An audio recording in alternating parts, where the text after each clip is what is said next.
Hello everyone, hope you all are good and safe. So last time हमने बात की थी कि एटम्स क्या होते हैं, मॉलिक्यूल्स क्या होते हैं और आयंस क्या होते हैं. आज हम पढ़ने वाले हैं कि केमिकल फार्मूला हम लोग कैसे लिखेंगे. केमिकल फार्मूला जैसे आपने देखा होगा, लिखा था NaCl लास्ट टाइम. ठीक है, सोडियम क्लोराइड. ठीक है, तो NaCl हमने कैसे लिखा और केमिकल फार्मूला लिखने के क्या रूल्स हैं वो हम इस वीडियो में देखने वाले हैं.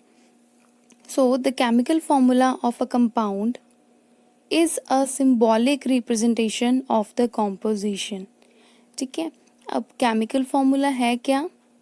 एक रिप्रेजेंटेशन. किसकी फॉर्म में? सिंबल्स की फॉर्म में रिप्रेजेंट करना. ठीक है, पूरा इंग्लिश में सोडियम क्लोराइड लिखने की बजाय हम क्या करते हैं, उसको सिंबल्स में लिख देते हैं NaCl. ठीक है, तो वो होता है chemical formula. The chemical formula of a compound can be written easily. ठीक है, इसको हम ईजिली लिख पाएंगे अगर हमें सिंबल का टेबल जो हमने लास्ट टाइम देखा था वो सारे सिंबल्स हमें याद हो हर एक एलिमेंट्स के. तो ठीक है, for this we need to learn the symbols and combining capacity of the elements. ठीक है, सिंबल्स तो हमने लास्ट टाइम देख लिए थे कि कौन से एलिमेंट का क्या सिंबल है. ठीक है, एक तो वो चीज़ आपको लर्न होनी चाहिए और साथ में क्या लर्न होना चाहिए, वैलेंसी. ठीक है, या फिर combining capacity of the element, यानी वो कितने, एक एलिमेंट जो है कितना कंबाइन हो सकता है दूसरे एलिमेंट के साथ. ठीक है, अब सोडियम और क्लोरीन कंबाइन हुआ था तभी तो वो बने थे सोडियम क्लोराइड यानी NaCl. तो दोनों में कंबाइनिंग कैपेसिटी कितनी है, ठीक है, या फिर वैलेंसी कितनी है, वो चीज़ भी हमें पता होनी चाहिए, तभी हम दो एलिमेंट्स को कंबाइन कर पाएंगे. So, the combining power or capacity of an element is known as its valency. ठीक है, combining capacity को हम और क्या कहते हैं, valency. इसको आगे हम एग्जाम्पल से देखने वाले हैं डिटेल में. ठीक है, कि valency है क्या. So, valency can be used to find out how the atoms of an element will combine with the atoms of another element to form a chemical compound. ठीक है, सो वैलेंसी से हमें क्या पता चलता है कि कितने एटम्स जो हैं एक एलिमेंट के कंबाइन होंगे दूसरे एलिमेंट के एटम्स के साथ. ठीक है, कि कितने अमाउंट में एक एलिमेंट के कुछ एटम्स जो हैं कंबाइन होंगे दूसरे एलिमेंट के एटम्स के साथ और क्या बनाएंगे, compound. So the valency of an atom of an element can be thought of as a hands और आर्म्स ऑफ दैट एटम. ठीक है, एक एटम की वैलेंसी को हम क्या सोच सकते हैं, जैसे कि वो एटम के हैंड्स हैं या फिर आर्म्स हैं.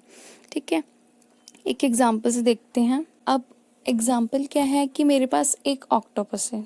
ठीक है, ऑक्टोपस की क्या है, 8 आर्म्स हैं और एक ह्यूमन की क्या है, ओनली 2 आर्म्स हैं.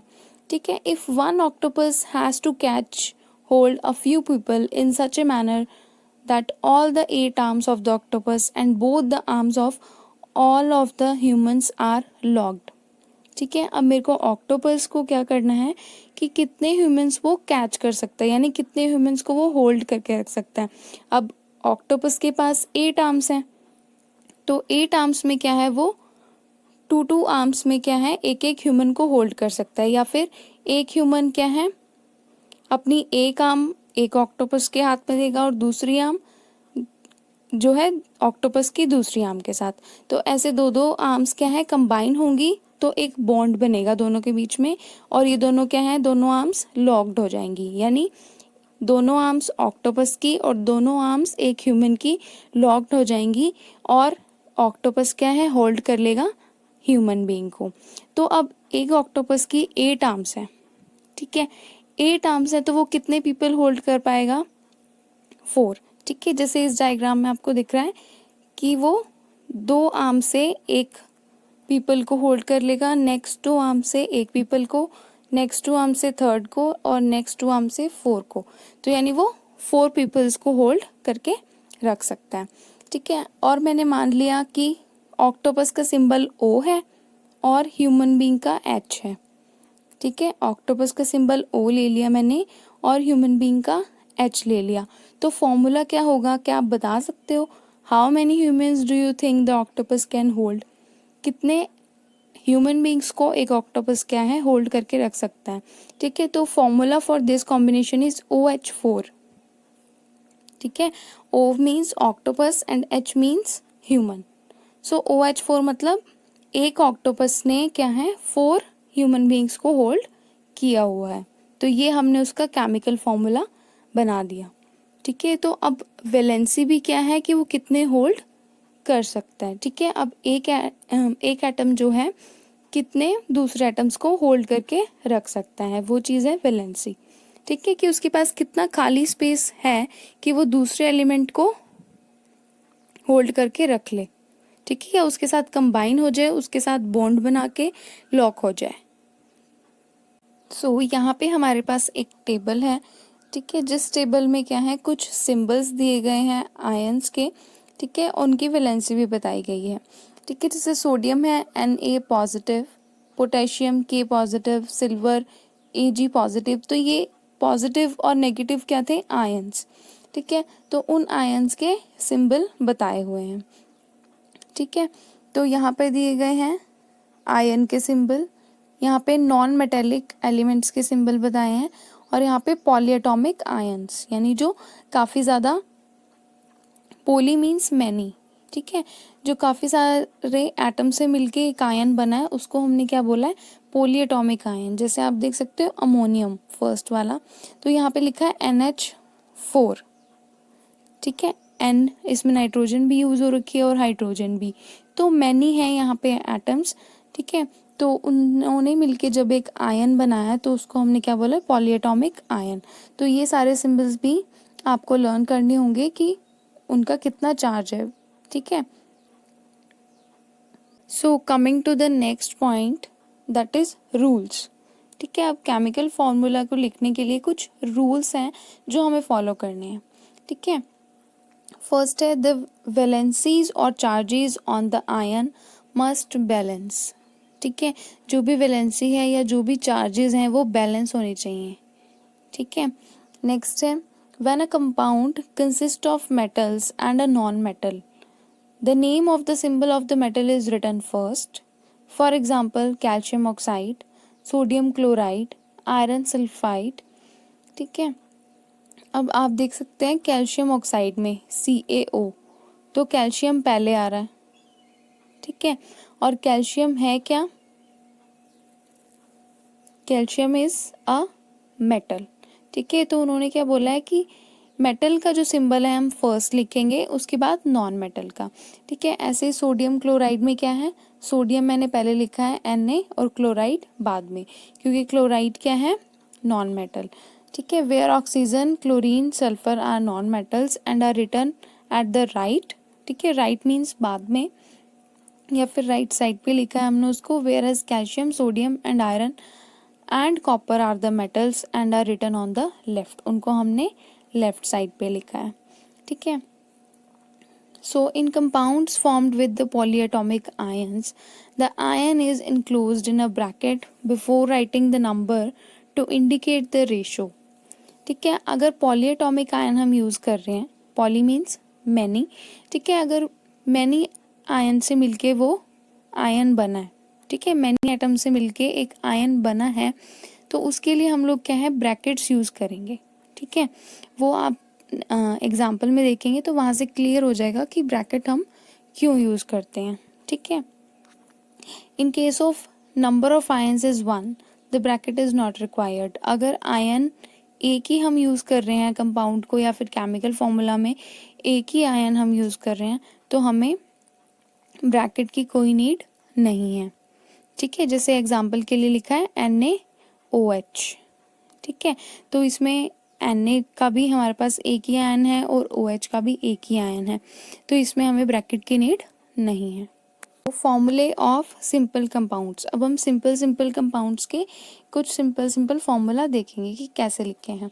ठीक है, फर्स्ट है हाइड्रोजन क्लोराइड।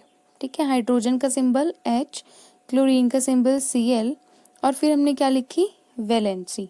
ठीक है, वैलेंसी लिखी, दोनों की वैलेंसी 1 1 है, तो इनको क्या कर देंगे हम, क्रिस क्रॉस। ठीक है, HCl मतलब दोनों की वैलेंसी क्या है, 1 1। ठीक है, तो इसलिए हमने 1 और 1 को मेंशन नहीं किया और ऐसे नहीं लिखा H1Cl1, ठीक है। तो 1 है तो 1 को लिखने की हमें नीड नहीं है, ठीक है। So coming to the next formula, formula of hydrogen sulphide, ठीक है। हाइड्रोजन की वैलेंसी 1 है और सल्फर की वैलेंसी 2 है, ठीक है। तो इनको क्रॉस मल्टीप्लाई करेंगे तो क्या आ जाएगा H2 और फिर S1, ठीक है। 1 को लिखने की नीड नहीं है तो फॉर्मूला क्या बन जाएगा H2S, ठीक है। नेक्स्ट है फॉर्मूला ऑफ कार्बन टेट्राक्लोराइड, ठीक है। कार्बन का सिंबल लिखा पहले, क्लोरीन का लिखा और टेट्रा मीन्स होता है 4, ठीक है। तो कार्बन की वैलेंसी है 4 और क्लोरीन की वैलेंसी है 1, ठीक है। इसको क्रॉस मल्टीप्लाई करेंगे तो CCl4 आ जाएगा, ठीक है। सो वैलेंसी आपको लर्न करनी पड़ेगी, ऐसा कुछ नहीं है। नेक्स्ट चैप्टर में आपको क्लियर हो जाएगा कि वैलेंसी कैसे फाइंड करते हैं, ठीक है। नेक्स्ट चैप्टर और भी इंटरेस्टिंग होने वाला है क्योंकि उसमें आपको पता चल जाएगा, आप खुद से वैलेंसी वहाँ पे फाइंड कर पाओगे। So next point, for magnesium chloride we write the symbol of the cation Mg2 positive first followed by the symbol of anion Cl negative. अब यहाँ पे हम लोग चार्जेस की बात कर रहे हैं, ठीक है। जो लास्ट टाइम हमने टेबल देखा अभी, ठीक है, उसमें क्या था, सारे चार्जेस लिखे हुए थे, Al positive, Mg2 positive, Cl negative. So ये सारे चार्जेस, ठीक है, इनको ध्यान में रख के हम कैसे केमिकल फॉर्मूला लिखते हैं वो अब हम देखेंगे। So then their charges are criss cross to get the formula. अब चार्जेस की हेल्प से हम कैसे फॉर्मूला लिख रहे हैं, ठीक है। Mg के चार्ज क्या है 2 पॉजिटिव, ठीक है। वहाँ पे आयन के आगे लिखा था Mg2 पॉजिटिव, ठीक है। और क्लोरीन के आगे लिखा था Cl नेगेटिव यानी 1 नेगेटिव। सो इसका चार्ज लिख दिया हमने क्लोरीन का और मैग्नीशियम का चार्ज, फिर दोनों को क्रॉस मल्टीप्लाई, ठीक है, यानी Mg1 और Cl2। अब आपने यहाँ पे देखा होगा कि मैंने नीचे 2 नेगेटिव नहीं लिखा और 2 पॉजिटिव नहीं लिखा और 1 नेगेटिव नहीं लिखा। ऐसा मैंने क्यों नहीं लिखा, क्योंकि चार्जेस जो हैं बैलेंस हो गए, ठीक है। एक प्लस चार्ज ने क्या किया, माइनस वाले को क्रॉस कर दिया, तो चार्ज अब कोई भी नहीं है ओवरऑल। इस पूरे कंपाउंड पे कोई भी चार्ज नहीं है, ना पॉजिटिव ना नेगेटिव, क्योंकि जितने पॉजिटिव थे उसने उतने नेगेटिव को किल कर दिया या ख़त्म कर दिया। अब न्यूट्रल है, कोई भी चार्ज नहीं है, ठीक है। The positive and negative charges must balance, ठीक है। वो यही चीज़ कह रहे हैं कि चार्जेस जो है बैलेंस रहने चाहिए। ऐसा नहीं है कि पूरे ओवरऑल कंपाउंड के ऊपर कोई चार्ज हो, ठीक है। ऐसा नहीं है कि MgCl2 नेगेटिव हो, ठीक है, या फिर पॉजिटिव हो। ऐसा कोई चार्ज कंपाउंड के ऊपर नहीं आना चाहिए। जब हम कंपाउंड बना रहे हैं तो चार्जेस क्या हैं, बैलेंस हो जाने चाहिए, यानी ख़त्म हो जाने चाहिए, न्यूट्रल हो जाने चाहिए। सो must balance each other than overall structure must be neutral, ठीक है। ओवरऑल कंपाउंड का स्ट्रक्चर क्या है, न्यूट्रल होना चाहिए। Note that in the formula the charges on the ion are not indicated, ठीक है। फॉर्मूला के ऊपर कोई चार्ज नहीं है, ठीक है। जो भी हमने पीछे अभी फॉर्मूले के एग्जांपल्स देखे, ठीक है, उनमें भी कोई चार्ज नहीं लगा हुआ था, ठीक है। अब कुछ और एग्जांपल्स देखते हैं। फॉर एल्यूमिनियम ऑक्साइड, ठीक है, एल्यूमिनियम लिखा, ऑक्साइड का O, ठीक है, और उसके चार्जेस लिख दिए और दोनों को क्रॉस मल्टीप्लाई कर दिया, ठीक है। तो Al2O3। सो नेक्स्ट एग्जांपल है फॉर्मूला फॉर कैल्शियम ऑक्साइड, ठीक है। कैल्शियम का चार्ज लिखा 2 पॉजिटिव, ऑक्साइड का 2 नेगेटिव, दोनों को क्रॉस मल्टीप्लाई किया तो क्या आएगा Ca2O2, ठीक है। यहाँ पे क्या आएगा Ca2O2, बट हम इसको और सिंप्लीफाई कर सकते हैं क्योंकि दोनों में नंबर सेम है। कैल्शियम के भी 2 हैं और ऑक्सीजन के भी 2 एटम्स है, तो हम इनको और सिंप्लीफाई करके क्या लिख सकते हैं CaO। लेकिन ऐसा हम तभी कर सकते हैं जब नंबर्स जो है सेम हो, ठीक है। जैसे 1 1 लिखा होता है तो हम 1 को नहीं लिखते, तो ऐसे ही अगर 2 2 लिखा हुआ दोनों साइड पे तो हमने 2 भी नहीं लिखा, ठीक है। आपने ऑब्जर्व भी किया होगा कि जहाँ पे भी एक 2 है या 1 है तो हमने खाली 2 लिख दिया, या 3 4 है तो 3 और 4 लिख दिया। मतलब अगर नंबर सेम नहीं है तो ही हम दोनों नंबर्स को लिखते हैं, ठीक है। अगर नंबर सेम है तो हमें नंबर लिखने की नीड नहीं है, ठीक है। Next formula is formula of calcium hydroxide, ठीक है। कैल्शियम का हमने लिखा सिंबल और हाइड्रोक्साइड का भी हमने सिंबल लिखा, ठीक है। अब फॉर्मूला लिखा यहाँ पे CaOH2। अब OH को हमने ब्रैकेट में क्यों रखा, ठीक है। अगर मैं सिंपली लिख देती OH2, ठीक है, अगर मैं सिंपली लिखती OH2 तो यहाँ से क्या क्लियर हो रहा था कि ऑक्सीजन के 2 एटम्स हैं या फिर हाइड्रोजन के 2 एटम्स हैं। यहाँ से ये पता चलता कि सिर्फ हाइड्रोजन के ही 2 हैं एटम्स, ठीक है। अब मुझे ब्रैकेट लगानी है, मीन्स OH के 2 एटम्स कंबाइन कर रहे हैं कैल्शियम के साथ, ठीक है। तो इसीलिए हमने बोला था कि पॉलीएटॉमिक आयंस जब भी होंगे तो हम क्या है ब्रैकेट का यूज़ करेंगे, ठीक है। रूल्स में हमने ये पॉइंट पढ़ा था कि जहाँ पे भी पॉलीएटॉमिक आयंस का हम लोग यूज़ करेंगे केमिकल फॉर्मूला में तो हमें वहाँ पे ब्रैकेट्स लगानी पड़ेंगी, ठीक है। इसलिए हमने यहाँ पे ब्रैकेट्स लगाए हैं, ठीक है। So next is we use brackets when we have 2 or more of the same ions in the formula.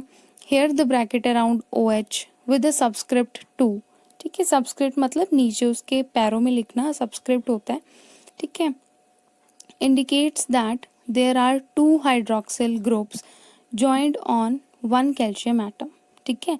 कि हाइड्रोक्सिल के 2 ग्रुप्स किसके साथ ज्वाइन होंगे, कैल्शियम के एक एटम के साथ।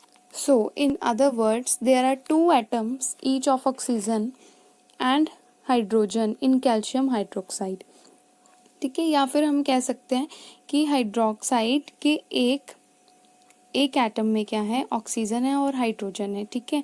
तो वो दोनों का इकट्ठा एक ग्रुप बन गया OH, ठीक है, जो कि था पॉलीएटॉमिक आयन, ठीक है। उसके 2 ग्रुप्स जब कंबाइन करेंगे किसके साथ, ठीक है, कैल्शियम के साथ, तो क्या है वो कंपाउंड बनाएंगे, ठीक है। सो नेक्स्ट फॉर्मूला देखते हैं, फॉर्मूला ऑफ सोडियम कार्बोनेट, ठीक है। सोडियम का सिंबल लिखा, कार्बोनेट का सिंबल लिखा, CO3, दोनों के चार्जेस लिखे, ठीक है। वो आपको टेबल में मिल जाएंगे चार्जेस, ठीक है। फॉर्मूला लिखा, फॉर्मूला कैसे लिखेंगे, क्रॉस करके, ठीक है, Na2CO3। सो यहाँ पे पॉइंट उन्होंने लिखा है कि brackets are not needed if there is only 1 ion present. अगर सिर्फ एक ही आयन प्रेजेंट है तो हमें ब्रैकेट की नीड नहीं है। अब CO3 का तो सिर्फ एक ही आयन प्रेजेंट है तो इसीलिए यहाँ पे ब्रैकेट की नीड नहीं है। Next is formula of ammonium sulphate, ठीक है। अमोनियम का फॉर्मूला लिखा, ठीक है, और सल्फेट का फॉर्मूला लिखा, दोनों के चार्जेस लिखे, देन क्या है यहाँ पर ब्रैकेट लगाया हमने क्योंकि NH4 के 2 ग्रुप्स हैं, ठीक है। नेक्स्ट है फॉर्मूला फॉर एल्यूमिनियम सल्फेट, ठीक है। एल्यूमिनियम की चार्ज लिखा, सल्फेट का फॉर्मूला लिखा, देन उसका चार्ज लिखा, क्रॉस मल्टीप्लाई किया और जहाँ पे भी ब्रैकेट नीडेड था वहाँ पे हमने ब्रैकेट लगा दिया, ठीक है। एल्यूमिनियम क्या है, पॉलीएटॉमिक नहीं है, सिर्फ एक ही सिंगल आटम से मिलके बना हुआ है जहाँ पे सिर्फ एल्यूमिनियम है। लेकिन सल्फाइड में क्या है, SO4, वो पॉलीएटॉमिक है और एक से ज़्यादा आयंस उसके प्रेजेंट हैं, तो इसीलिए हमने वहाँ पे ब्रैकेट का यूज़ किया। So hope you like it. Thank you everyone for watching.